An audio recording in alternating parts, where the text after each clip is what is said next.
matin, Dimitri Pavlenko.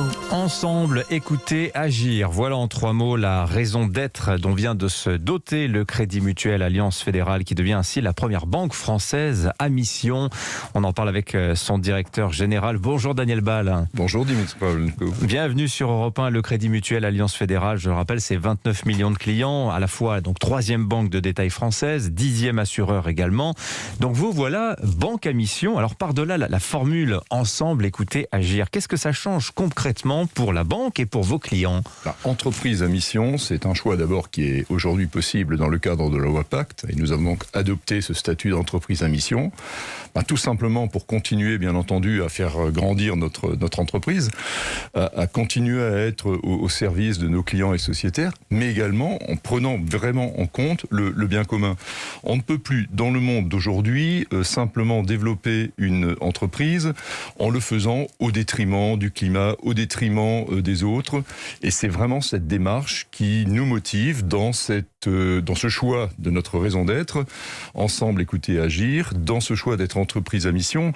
C'est pour nous, entreprise coopérative et mutualiste, qui avons une tradition de plus de 100 ans, de décliner un mutualisme moderne, un mutualisme de la preuve, puisque être entreprise à mission, pour nous, c'est également prendre des engagements forts vis-à-vis de nos clients, vis-à-vis de la société. Dites-nous, Daniel Ball, 14 engagements au total, qui couvrent à peu près tout le spectre de ce qu'on appelle l'ESG, c'est-à-dire la responsabilité environnementale, sociale et de gouvernance également, c'est-à-dire vis-à-vis du climat, vis-à-vis de la société, et ensuite en interne aussi vis-à-vis de vos salariés. Très concrètement, quels sont les grands engagements que vous prenez, Daniel Ball? On a déjà communiqué largement sur certains engagements, comme ceux de renoncer à financer tout nouveau projet dans le domaine des énergies fossiles, y compris dans les hydrocarbures conventionnels. On a annoncé que nous renonçons dorénavant au questionnaire de santé pour tout prêt immobilier, pour l'accession à la propriété, pour qu'il n'y ait plus de discrimination entre les gens bien portants et les gens malades. Alors ça, c'était la mise en bouche, vous l'avez annoncé au mois de novembre. Oui, absolument. On vous rappelle que ce questionnaire médical, quand on souscrit un crédit IMO, ça peut engendrer des surprises, et de mauvaises surprises, en l'occurrence pour les emprunteurs malades. Est-ce que vous avez un recul maintenant, parce que ça fait pratiquement 3 mois? Bien sûr. Quel a été l'impact? Nous l'avons mis en œuvre donc au mois de novembre, et nous l'avons mis en œuvre également pour les contrats en cours au 1er décembre.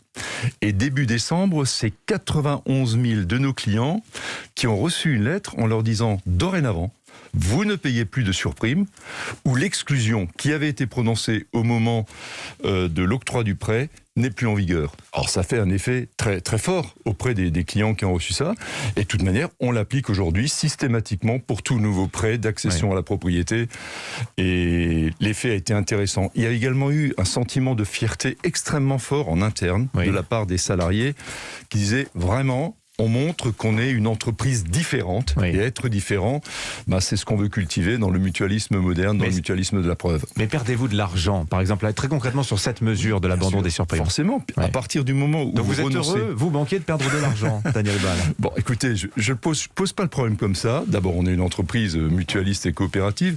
On a d'abord comme vocation d'agir en faveur de nos sociétaires et de nos clients. Mais perdre de l'argent lorsque c'est remettre en cause une inégalité, et c'était une inégalité de ne pas permettre d'avoir le même accès au crédit que l'on soit bien portant aux malades, on contribue très largement au bien commun. Nous sommes une entreprise, comme dit, coopérative, on s'inscrit forcément dans le temps long. Nous, on n'a pas du tout comme indicateur le cours de bourse. On s'inscrit dans le temps long, on construit une entreprise, on est vraiment dans du développement durable, à tout point de vue. Et de ce point de vue, lorsqu'on prend une mesure comme celle-là, on travaille sur le long terme. On travaille sur le long terme, et sur le fond, c'est également un enjeu de performance d'être entreprise à mission. On n'est pas en train de réduire les performances de l'entreprise. Alors, vous vous placez d'ailleurs vous-même sous la surveillance d'un comité de mission qui va être présidé par l'ancienne ministre Fleur Pellerin. Qui y a-t-il dans ce comité de mission, de suivi de vos engagements, donc? Le comité de mission a 2 missions. Le suivi des engagements, mais également de nous inciter à prendre d'autres engagements. Nous avons annoncé 14 engagements que nous prenons et que nous voulons mettre en œuvre avant fin 2022. Nous en prendrons d'autres, bien entendu, dans le futur. Donc le comité de mission présidé par Fleur Pellerin est composé de 9 membres, 3 personnalités indépendantes, extérieures, qui nous apportent leurs compétences.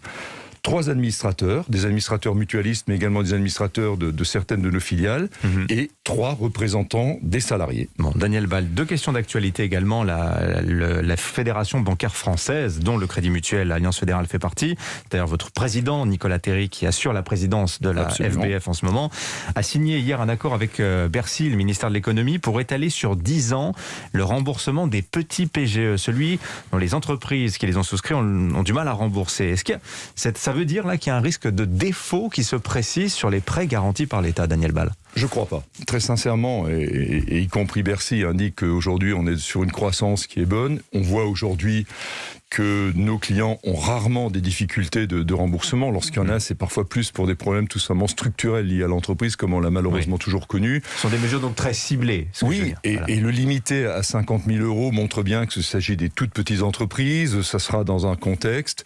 La vraie réponse pour une entreprise ou pour un professionnel lorsqu'il est en difficulté, c'est quand même l'échange avec son conseiller, avec son chargé de clientèle professionnelle pour essayer de trouver les solutions. Passer le remboursement du PGE à 10 ans peut être une des solutions, mais ce n'est pas forcément la seule. On a montré depuis le début de la crise que nous savons être aux côtés de nos clients pour les accompagner. On continuera évidemment à les accompagner là. Alors vous êtes banque assureur, banquier et assureur. Le Sénat a bloqué hier en commission la possibilité de changer à tout moment d'assurance emprunteur. Les assurances qui sont demandées donc par les banques pour se prémunir du risque de non-remboursement d'un emprunt. Bon, tout le monde dit que... Du risque de décès. Oui, du risque de décès. Donc, tout le monde disait quand même que cette possibilité de changer à tout moment d'assurance emprunteur, c'était de la concurrence en plus, c'était donc du pouvoir d'achat pour les Français. Qu'est-ce que vous pensez de cette...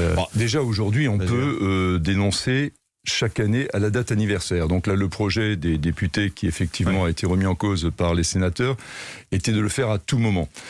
L'idée du gain de pouvoir d'achat pour le client, sans doute que le jeune en parfaite bonne santé, qui a un accès facile à l'assurance, puisqu'on couvre les risques de décès et d'invalidité, peut avoir des conditions plus intéressantes. Nous sommes banque mutualiste, nous sommes également assureurs, et nous veillons à une mutualisation du risque. Et donc on ne voudrait pas qu'à cause d'une mesure pareille, le coût de l'assurance emprunteur soit plus élevé pour des gens un peu moins défavorisés. Qu'on fasse payer aux plus âgés qui peuvent moins changer. Exactement, c'est un peu ça. Les marges je trouve que la mesure, que la décision du sénateur, la Chambre haute, est une décision de bon sens. Merci Daniel Bal d'être venu nous voir sur Europe 1. Je rappelle que vous êtes le directeur général du Crédit Mutuel Alliance Fédérale. Bonne journée à vous. Au revoir. 6h50. Europe Matin.